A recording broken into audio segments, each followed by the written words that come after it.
Hello friends, आप सभी का स्वागत करते हैं हमारे चैनल रश्मि फन व्लॉग पर। तो आप सब देख रहे हैं दर्द से मोहब्बत भाग 38।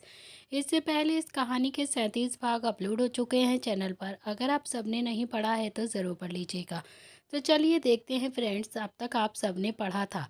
किट्टू थोड़ा धीरे से बोलती है कि अब मैं यहाँ से कभी भी बाहर नहीं आऊँगी। ये सुनकर शुभ को बहुत ही ज़्यादा बुरा लगता है। वो बोलता है कि अरे ऐसे कैसे बाहर नहीं जाओगी तुम, नील भैया सुबह तक आ जाएंगे। और फिर किट्टू बहुत ही धीरे से बोलती है मगर फिर भी यहाँ से बाहर नहीं जा सकती हैं क्योंकि रुद्र सर मुझे कभी भी माफ़ नहीं करेंगे। वो मुझसे सच में बहुत ज़्यादा गुस्सा है। इतना कहकर उसकी आंखों में आंसू आ जाते हैं। अब देखते हैं आगे। रुद्र का जिक्र आते ही शुभ को एकदम से गुस्सा आ जाता है और वो गुस्से से बोलता है कि अच्छा तुम ज़्यादा बातें मत किया करो किट्टू, सो जाओ अब तुम आराम से। रुद्र भैया की तो छोड़ो, वो ऐसे ही हैं पागल इंसान। पता नहीं उस लड़की का क्या ही होगा जिसके साथ उनकी शादी होगी। पता नहीं कैसे रहेगी उनके साथ। देख लेना, शादी होते ही तलाक हो जाएगा दोनों का। उन्हें तो सोनम पटेल ही सही लगती है, उन्हीं से ही उनकी शादी हो जानी चाहिए। वो भी एकदम से पागल है और सोनम पटेल भी एकदम से पागल है। जब दो पागल एक साथ मिल जाएंगे ना तो हमारा घर भी पागल खाना बन जाएगा। शुभ अपने आप में ही बोले जा रहा था और तभी उसने महसूस किया कि किट्टू आराम से सो गई है। शुभ को तो थोड़ी सी तसल्ली हो चुकी थी। फिर उसने भी अपना फ़ोन निकाला और फिर नील को मैसेज करते हुए कहा कि भाई निकल गए आप या फिर नहीं। तो दूसरी तरफ से नील का मैसेज आता है कि हाँ हाँ निकल गया हूँ मैं, लेकिन आने में अभी थोड़ा सा टाइम लगेगा, मुझे सुबह तक ही पहुँच पाऊँगा। शुभ बोलता है कि कोई बात नहीं भाई, किट्टू सो गई है, मैं इसके साथ सेल के अंदर ही बैठा हुआ हूँ। तो नील ने भी ओके कहा और फिर अपना फ़ोन रख लिया। तो वहीं दूसरी तरफ संध्या संजय भी पार्टी में आए थे, जो एक ग्राउंड पार्टी थी। पार्टी देखकर पता चल रहा था कि किसी मिडिल क्लास फैमिली की ही पार्टी है। संध्या ने पूछा कि नील कहाँ पर है, दिखाई नहीं दे रहा है मुझे। तो संजय ने भी पार्टी में इधर उधर अपनी नज़रें घुमाई और फिर बोलता है कि मुझे नहीं पता है कहाँ गया होगा। तो संध्या ने भी फ़ोन लिया और फिर नील को कॉल किया, लेकिन नील ने फ़ोन रिसीव नहीं किया था। फिर उसने निहाल को कॉल किया। इस बार निहाल ने भी फ़ोन को रिसीव करके कहा कि हाँ माँ बोलिए। तो संध्या बोलती है कि कहाँ हो तुम दोनों, दिखाई नहीं दे रहे हो, अभी के अभी यहाँ पर आओ। तो निहाल बोलता है कि भाई तो वापस चले गए माँ, मैं ही हूँ यहाँ पर। संध्या बोलती है कि और कहाँ चला गया है तुम्हारा भाई वापस। निहाल बोलता है कि पता नहीं, शुभ का कॉल आया था और उसने कहा कि कोई बहुत ज़्यादा प्रॉब्लम हो गई है। तो नील भैया आधी अधूरी बात बताकर ही मुझे चले गए थे यहाँ से। यह सुनते ही संध्या की आंखें हैरानी से फैल जाती हैं और फिर उसने भी संजय की तरफ देखा और फिर संजय को भी थोड़ा सा समझते देर नहीं लगी, कुछ ना कुछ तो गड़बड़ हो गई है उनके बच्चों के साथ। संध्या थोड़ा सा पैनिक होकर बोलती है कि निहाल क्या हुआ है, सच सच बताओ मुझे, क्या हुआ है, तुम्हें जरूर सब पता होगा। निहाल बोलता है कि भगवान कसम मम्मी, मुझे कुछ भी नहीं पता है कि क्या हुआ है, बस नील भैया ने बोला कि बहुत ही ज़्यादा अर्जेंट काम है इसीलिए वो चले गए। संध्या बोलती है कि तू जहाँ कहीं भी हो ना, बस जल्दी से मेरे सामने आ जा, अभी के अभी। निहाल ने भी हाँ कहकर फोन को कट कर दिया और फिर संध्या और संजय दोनों ही एक दूसरे को देखने लगते हैं। संजय बोलता है कि तुम्हारे दोनों ही नालायक बेटों को समझा कर आया था मैं, लेकिन लगता है कि कोई ना कोई गड़बड़ कर दी होगी उन दोनों ने। संध्या बोलती है कि आप ना रिलैक्स हो जाइए प्लीज़, ज़रूरी थोड़ी ना है कि गड़बड़ी ही की हो मेरे बेटों ने, हो सकता है सच में कुछ अर्जेंट काम या फिर कोई बिजनेस का काम आ गया हो। संजय ने भी हंसकर कहा कि हाँ हाँ हाँ, वेरी वेरी फनी, तुम भी ना अपने बेटों जैसी ही होती जा रही हो। बिजनेस का काम होगा ना तो फिर रुद्र कभी भी नील को नहीं बुलाएगा, वो अकेला ही सब कुछ हैंडल कर सकता है। ज़रूर कुछ और ही गड़बड़ की होगी उसने, तुम ना नील को फ़ोन लगाओ अभी के अभी। संध्या ने एक बार फिर से नील को कॉल किया, लेकिन नील ने फ़ोन रिसीव कर लिया था। इस बार संध्या बोलती है कि तू पार्टी से एकदम से क्यों चला गया यहाँ से बिना बताकर हम लोगों को। नील बोलता है कि माँ बहुत ज़्यादा अर्जेंट था इसीलिए चला गया, ऑफिस में कुछ गड़बड़ हो गई है, ये किसी एम्प्लॉय ने हमारी फाइल को चुरा लिया है, बस इसी चक्कर में यहाँ से जा रहा हूँ मैं, कोई प्रॉब्लम नहीं है, आप लोग पार्टी एंजॉय करीजिए। आप जाकर संध्या को थोड़ी सी रिलैक्स हुई थी और फिर वो बोलती है कि अच्छा ठीक है, आराम से जाना, धीरे धीरे गाड़ी चलाना। इतना कहकर उसने भी फ़ोन को कट कर दिया और फिर संजय की तरफ देखकर बोलती है कि ऐसा कुछ भी नहीं है, किसी एम्प्लॉय ने फाइल वगैरह चुरा ली होगी आपकी, उसके चक्कर में ही नील यहाँ से गया है।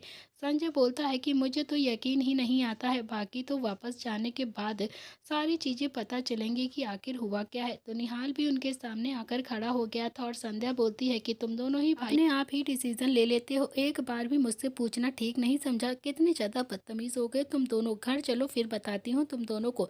निहाल ने कहा कि अरे शुभ का फ़ोन आया था माँ, और फिर नील भाई एकदम से हड़बड़ा गए और फिर उन्होंने मुझे बोला कि निहाल तुम मम्मी पापा का ख्याल रखना, मुझे बहुत ही अर्जेंट अभी के अभी यहाँ से जाना होगा।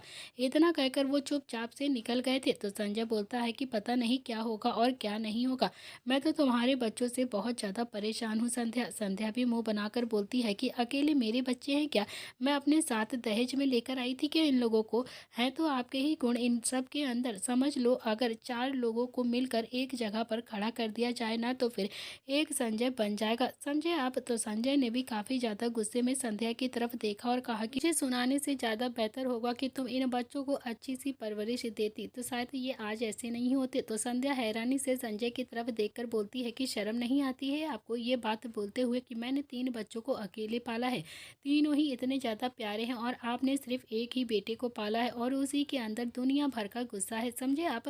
संजय और संध्या दोनों के बीच में बहस होने लगती है। तो निहाल तो खड़ा होकर बहुत ज़्यादा इंजॉय कर रहा था और फिर तभी इन तीनों के कानों में एक बूढ़े से आदमी की आवाज़ पड़ती है, अरे जितना भी खाना बच गया है ना वो से सारा खाना को फेंकवा दो, मेहमान तो लगभग जा ही चुके हैं ना तो फिर इस खाने का भी कोई काम नहीं। ये सुनकर तो निहाल को बहुत ज़्यादा बुरा लगा। उसने भी अपने सीधे हाथ पर खड़े एक बूढ़े आदमी की तरफ देखा जो कि ये बात वेटर से कह रहा था। निहाल भी सीधा उनके पास गया और फिर बोलता है कि अरे बाबा, खाना फेंकने की क्या ज़रूरत है, कोई ज़रूरत नहीं है खाना फेंकने की, यहाँ तो कितने सारे भूखे लोग होंगे ना, उन्हें ही खिला दो ये खाना। उस बूढ़े आदमी ने निहाल की तरफ देखा और फिर निहाल के अंदर संजय की झलक दिखाई दे रही थी। तो वो बूढ़ा आदमी बोलता है कि संजय के बेटे हो तुम।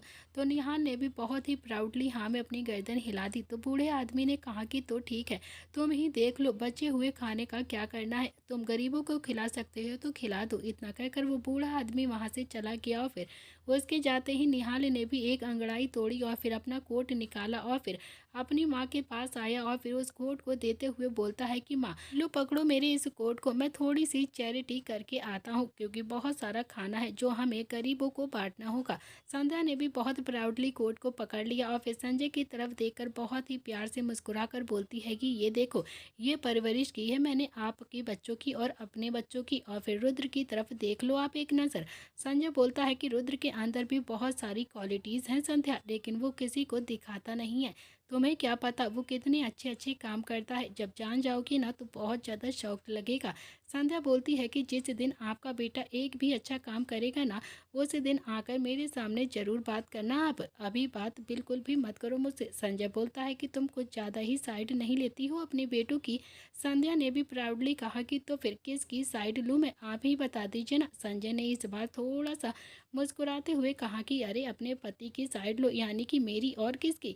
संध्या ने भी मुस्कुरा कर कहा कि सपने देखना छोड़ दीजिए आप दिन में। हाँ, इतना कहकर संजय के चेहरे पर भी एक मीठी सी मुस्कुराहट लेकर अब निहाल के पास आ जाता है और फिर निहाल अभी भी कुछ वेटर से बात कर रहा था और फिर वो वेटर वहाँ से चले जाते हैं और जितना भी खाना बचा हुआ था उन सारे खानों को एक जगह पर इकट्ठा करने लगते हैं। थोड़ी ही देर में वहाँ पर बड़े बड़े एकदम से भगोने आ चुके थे। संध्या बोलती है कि निहाल कुछ हेल्प कर दूं क्या बेटा तुम्हारी। तो निहाल बोलता है कि अरे नहीं नहीं माँ, मैं खुद अकेले कर लूँगा, आप रहने दीजिए। इतना कहकर उसने भी हल्का सा पीछे पलट कर देखा और बोलता है कि पापा माँ को लेकर आप जाओ, थोड़ा रेस्ट कर लो, थक गए होगे, थोड़ी ही देर में मैं भी वापस आ जाऊँगा।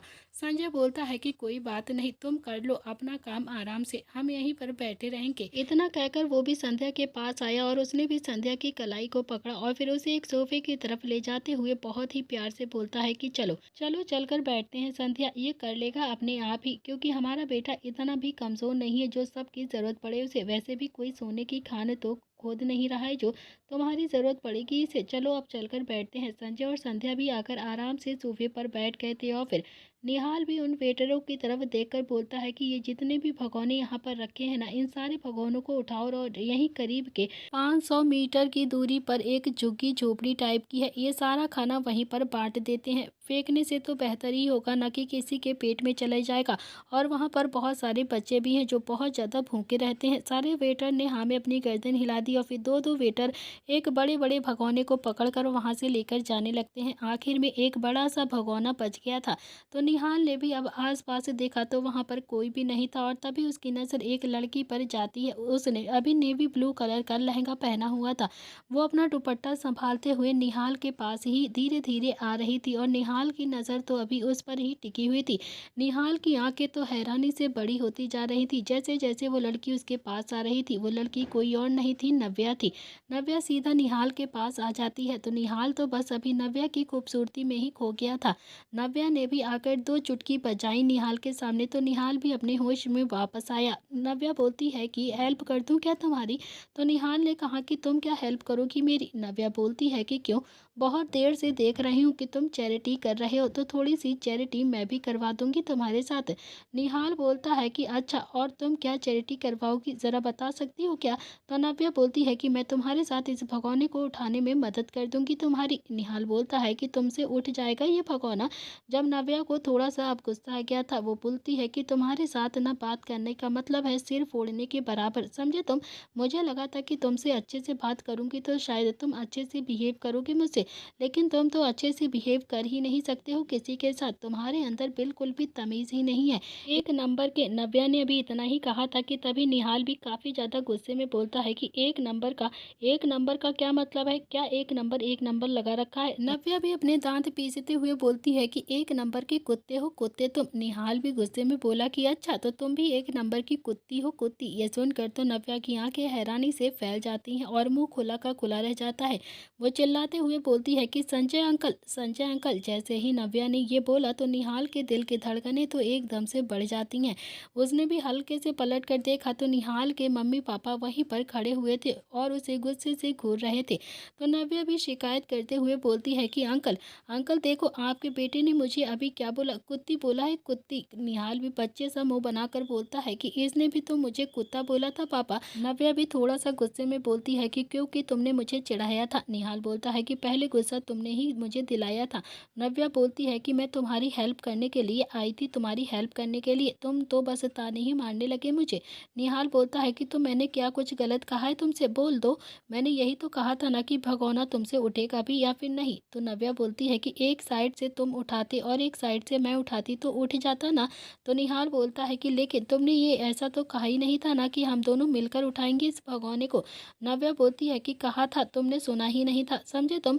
निहाल बोलता है कि कान काम करते हैं मेरे, तुमने ऐसा कुछ भी नहीं कहा था, समझे तुम? नव्या गुस्से में बोलती है कि कहा था, कहा था, कहा था, कितना बार कहा था मैंने। निहाल की तरफ दो कदम वो आगे बढ़ती है तो निहाल भी दो कदम पीछे हट गया और फिर निहाल भी काफ़ी ज़्यादा गुस्से में उसकी तरफ ही बढ़ता हुआ बोलता है कि नहीं कहा था, नहीं कहा था, नहीं कहा था।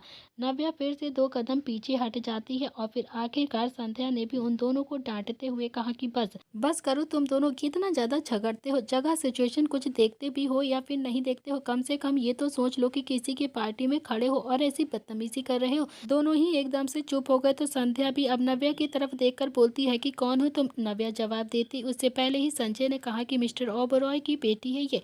संध्या ने भी नव्या की तरफ देखा और कहा कि मम्मी पापा आए हैं क्या तुम्हारे? तो नव्या ने भी हाँ में अपनी गर्दन हिला दी और फिर संध्या बोलती है कि तो बेटा, ये क्या अच्छी बात होती है कि तुम इस जगह पर ऐसे कुत्ते बिल्ली की तरह लड़ रही हो, बहुत गलत बात है ना ये। नव्या बोलती है कि आप अपने बेटे को भी तो कुछ कहिए। निहाल बोलता है कि अरे भड़का मत मेरी माँ को, मेरी माँ मुझे कुछ भी नहीं कहती है, सीधा चूहे के कमरे में बंद कर देती है, समझा तू? नव्या ने भी छोटी सी आंखें करके निहाल की तरफ देखा तो संध्या ने भी निहाल को घूर कर देखा और कहा कि तुम चुप रहोगे या नहीं? निहाल बोलता है कि यार अच्छी खासी चैरिटी कर रहा था मैं, पता नहीं ये कहाँ से आ गई मेरे सामने।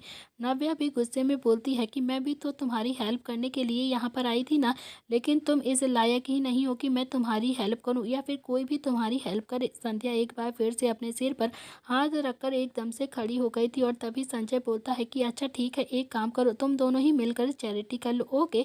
वैसे भी पुण्य करने में झगड़ा नहीं करना चाहिए बिल्कुल भी, वरना पुण्य का फल एकदम से नहीं मिलता है।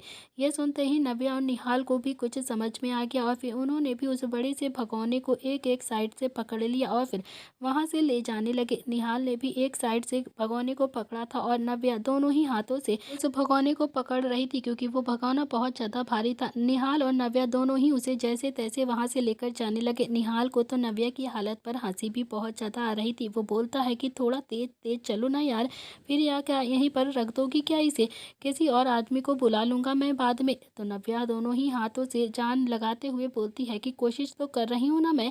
आखिरकार नव्या भी जैसे तैसे उस बड़े से भगोने को उठाकर फाइनली वहां तक लेकर आ गई थी, जहां बाकी के वेटर खाना बांट रहे थे। वो उन वेटर से 100 कदम की दूरी पर ही खड़ी हुई थी, लेकिन अब उसके हाथ एकदम से लाल हो गए थे और वो बहुत ज्यादा दुख रहे थे। उसने भी मासूम सा चेहरा बनाकर निहाल की तरफ देखा और धीरे से बोलती है कि थोड़ी देर रुक जाते हैं ना यहाँ पर।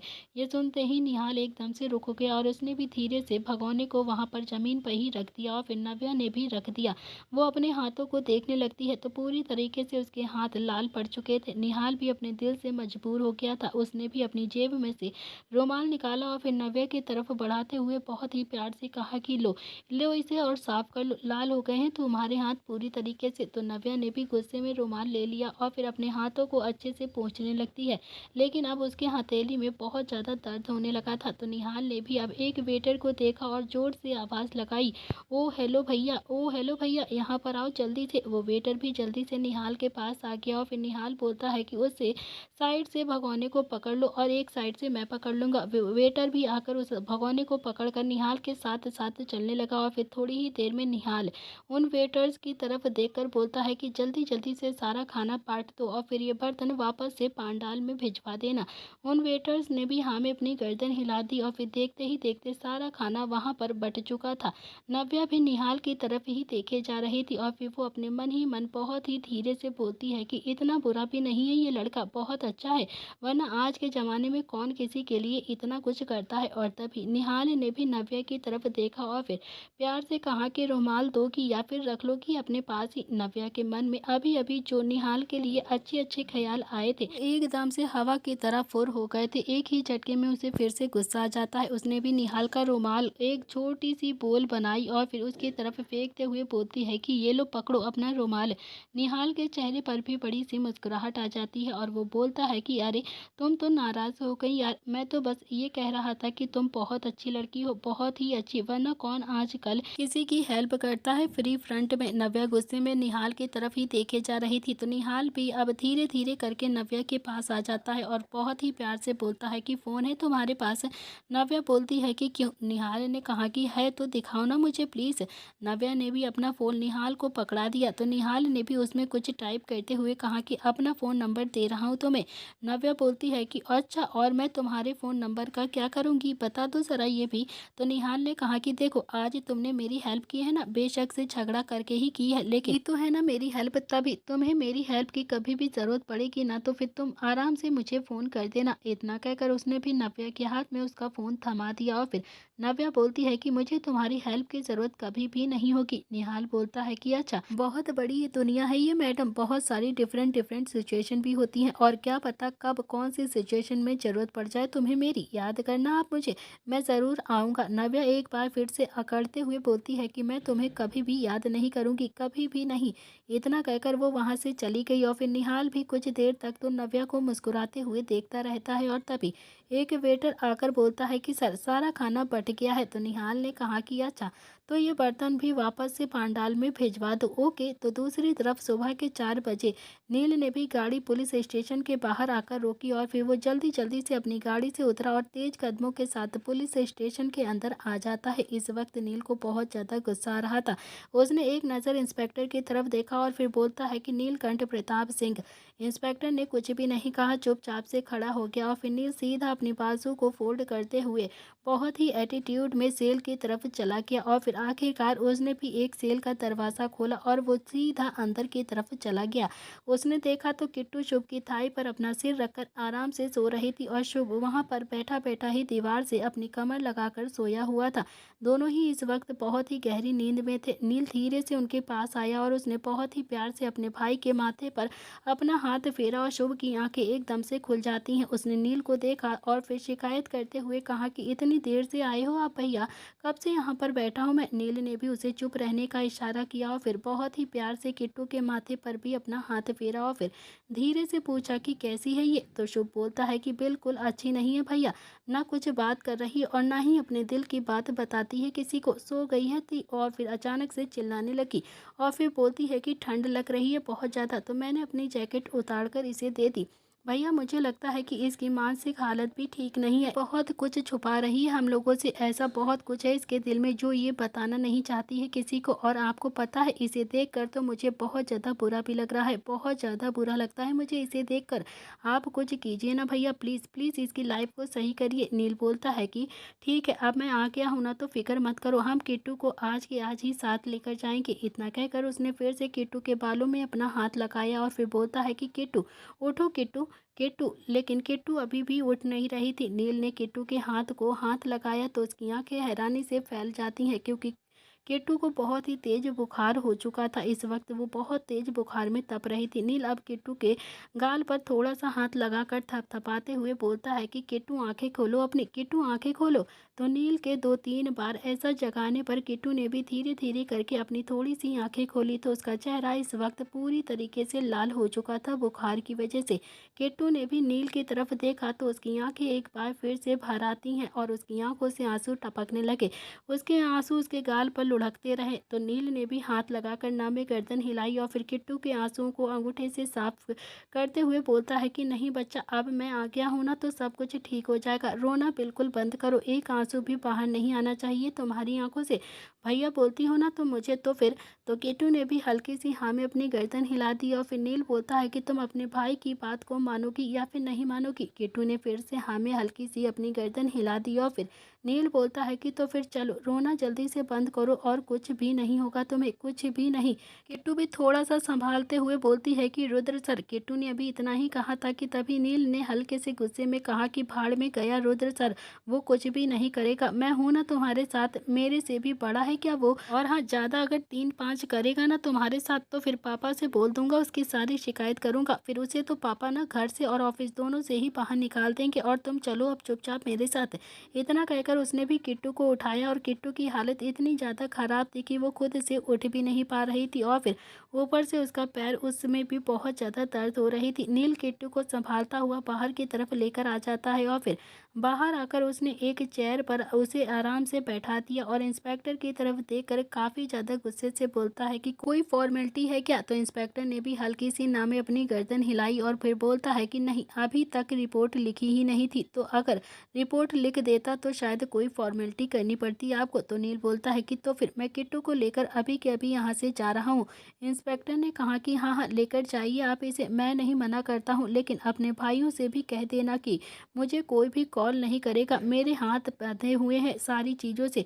तो नील ने भी हल्की सी हाँ में अपनी गर्दन हिला दी और फिर इंस्पेक्टर की तरफ देखकर बोलता है कि कह दूंगा, डरने की कोई ज़रूरत नहीं है, लेकिन हाँ ज़रा वो 15 लाख रुपए निकालो जो मेरे भाइयों ने तुम्हें दिए थे, वो बिना लिए तो जा नहीं सकता हूँ ना। इंस्पेक्टर को भी अब वो पैसे देना तो नहीं चाहता था, लेकिन देने तो पड़ते ही, इसीलिए इंस्पेक्टर ने भी एक बैग टेबल पर रख दिया और बोलता है कि इसी में ही है सारे पैसे जो आपके भाइयों ने मुझे दिए थे, 15 लाख रुपए पूरे हैं।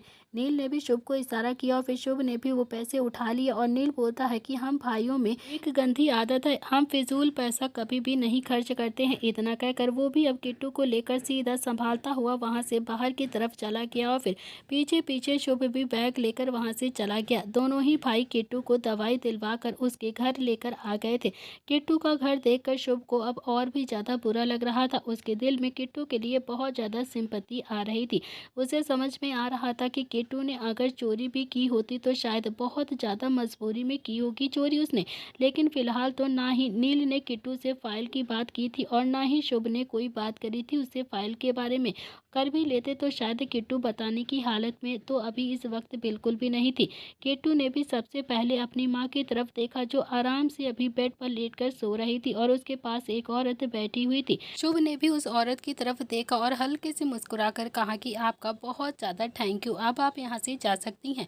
वो औरत ने भी हाँ में अपनी गर्दन हिलाई और चुपचाप वहाँ से चली गई। उसके जाते ही नील ने भी किट्टू को एक चेयर पर बैठाया और फिर किट्टू के पास पंजों के बल आकर बैठ जाता है और बोलता है कि तुम ठीक तो हो ना, और जरा सी भी परेशानी वाली बात नहीं है, कुछ भी नहीं हुआ है तुम्हें। रुद्र कोई एक्शन नहीं लेगा, मैं हूं ना, चलो अब चुपचाप से रोना बंद कर दो। किट्टू ने भी लड़खड़ाती हुई जुबान में कहा कि मैं कुछ भी नहीं बता सकती हूँ आपसे।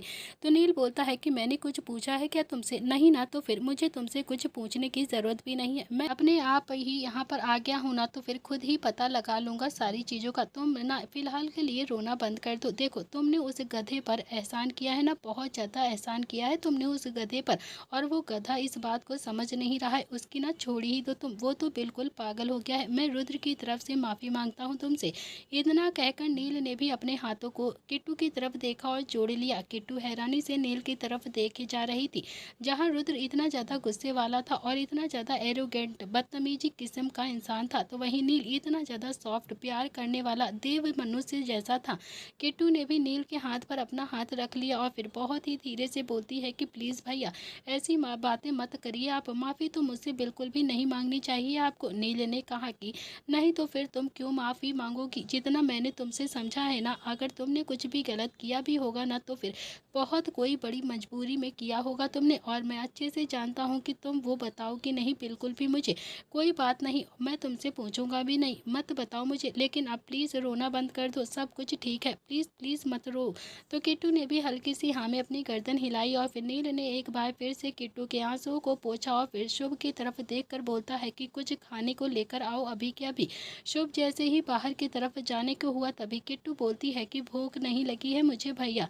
तो शुभ ने भी हल्का सा पलट कर किट्टू की तरफ देखा और बोलता है कि थोड़ा सा खा लो ना प्लीज। देखो तुमने कल रात भी कुछ भी नहीं खाया था, ठीक से चाय भी नहीं पी है तुमने। और फिर किट्टू ने हल्की सी ना में अपनी गर्दन हिला दी और फिर बोलती है कि सच में भूख नहीं लगी है मुझे, बिल्कुल भी भूख नहीं है भैया। नील भी किट्टू की हालत को बहुत अच्छे से समझ रहा था। उसने भी शुभ की तरफ देखा और कहा कि रहने दे। फिर वो बोलता है कि किट्टू मुझे जाना पड़ेगा अभी के अभी, लेकिन शुभ तुम्हारे पास यहाँ पर ही रहेगा।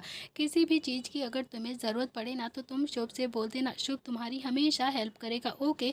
तो किट्टू ने भी अपने आंसुओं को पोंछा और फिर इस बार थोड़ा सा खुद को संभालते हुए बहुत ही प्यार से बोलती है कि मैं बिल्कुल ठीक हूँ भैया, शुभ को भी आप लेकर साथ में चले जाइए, मुझे कोई प्रॉब्लम नहीं है। अगर कोई ज़रूरत होगी तो मैं आपको कॉल कर दूँगी, आपको बुला लूँगी। नील बोलता है कि अरे नहीं नहीं रहने दो ना, शुभ यहाँ पर ही रह लेगा, है ना शुभ?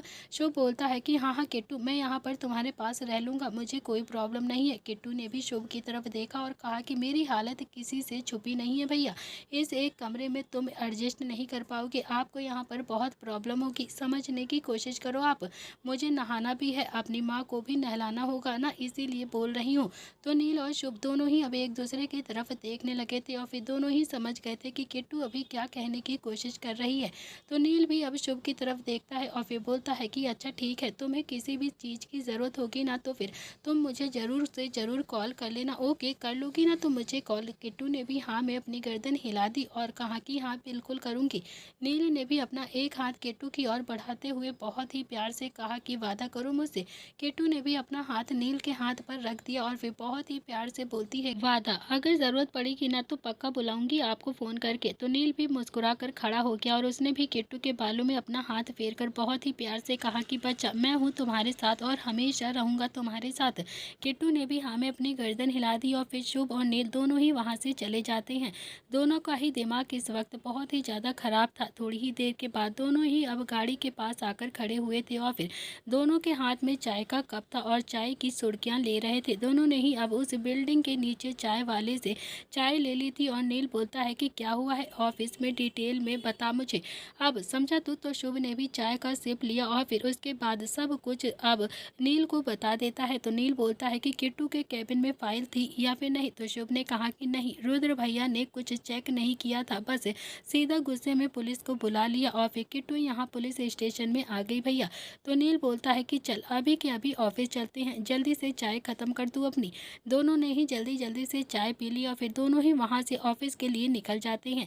अगले 1 घंटे में ही शुभ ने भी गाड़ी प्रताप हाउस के बाहर आकर रोक दी थी। अब सुबह भी पूरी तरह से हो चुकी थी। सुबह के 7 बजे का समय था, लेकिन अभी तक कोई भी एम्प्लॉय नहीं आया था। नील भी गाड़ी से काफ़ी ज़्यादा गुस्से में उतरा और फिर तेज कदमों के साथ रुद्र के कैबिन की ओर जाने लगता है।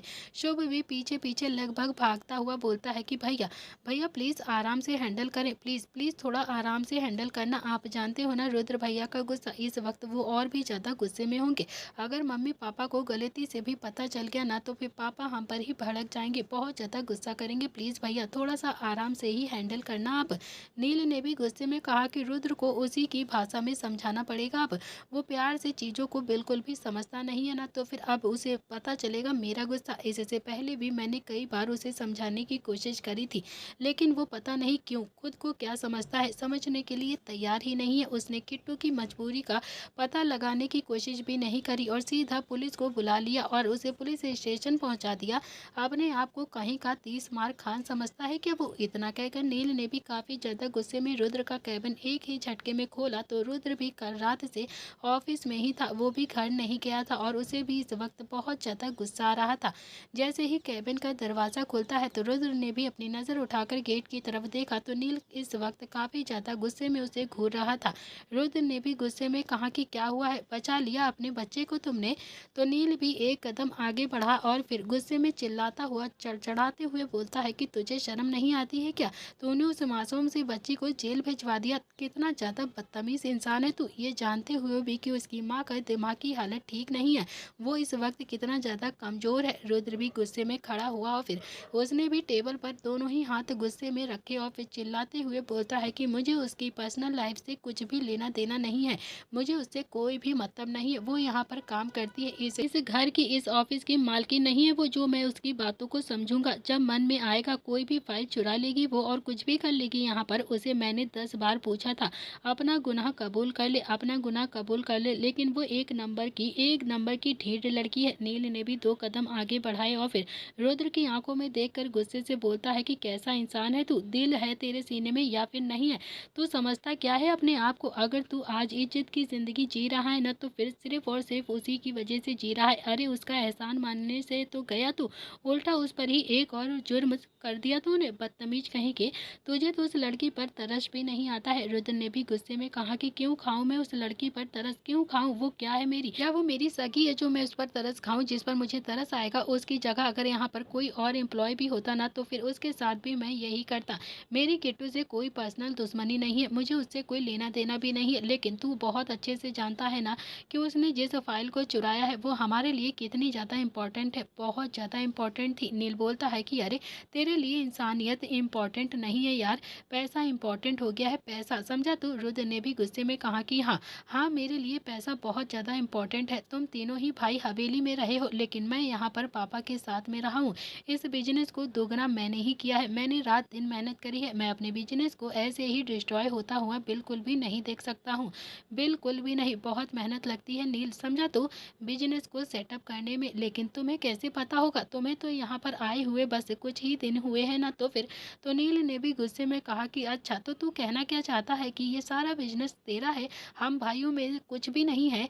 तो रुद्र भी गुस्से में बोला कि मैंने ऐसा कुछ भी नहीं कहा है नील। तो नील ने भी हाथ बांध कर कहा कि यही तो कहा है ना तूने, तूने यही कहा है कि ये सारा बिजनेस तेरा है, तेरा ही सेटअप किया हुआ है और फिर मैं और मेरे दोनों ही भाई तो बेकार में ही यहाँ पर आ गए हैं। अगर ऐसी बात है तो फिर ठीक है, मुझसे बोल दे, हम तीनों ही भाई अभी के अभी यहाँ से वापस चले जाएंगे। वैसे भी हमें तेरे इस आलीशान बिजनेस में कोई भी इंटरेस्ट नहीं है। रुद्र ने भी और ज़्यादा भड़कते हुए कहा कि तुम गलत मतलब निकाल रहे हो नील, तुम बिल्कुल गलत बोल रहे हो। वो भी उस लड़की के लिए, ऐसा क्या है उस लड़की में कि तुम हमेशा उस लड़की की ही साइड लेते हो और मुझसे लड़ने लग जाते हो? ऐसा क्या है उस लड़की में?